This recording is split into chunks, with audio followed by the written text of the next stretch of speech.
С 1 марта начался прием документов в Санкт-Петербургский государственный лесотехнический университет имени Кирова.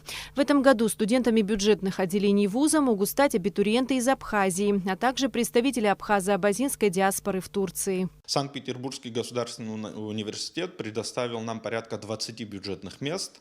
Это как на очное обучение, так и на заочное. Кроме того, есть возможность поступления в магистратуру. Вот желающие поступить на бюджетные места очной формы бакалавриата должны подать документы до 20 июля текущего года, на заочную, соответственно, до 11 числа, а на магистратуру до 6 августа. Санкт-Петербургский лесотехнический университет – один из крупнейших и старейших вузов России. Его история связана с развитием лесной отрасли и потребностями в квалифицированных кадрах разного уровня и профиля. Университет реализует программы среднего, высшего и дополнительного профессионального образования.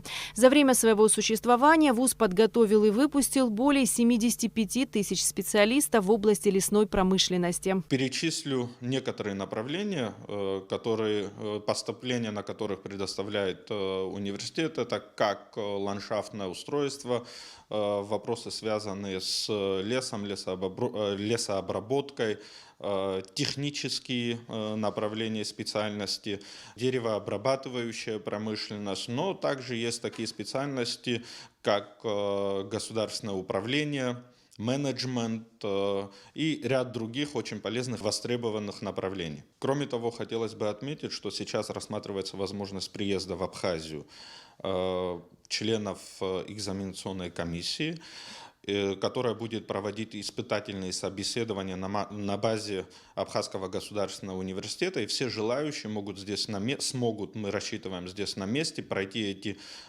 испытания. Поступление в университет стало возможным благодаря соглашению, заключенному между университетом и Всемирным абхазо-абазинским конгрессом. Благодаря личному участию председателя Высшего совета Всемирного абхазо-абазинского конгресса Мусыха Балевича Экзекова стало возможным подписание это соглашение с Санкт-Петербургским лесотехническим университетом, понимая значимость предоставления качественных образовательных услуг нашей молодежи, с надеждой на то, что эти специальности в дальнейшем будут здесь востребованы.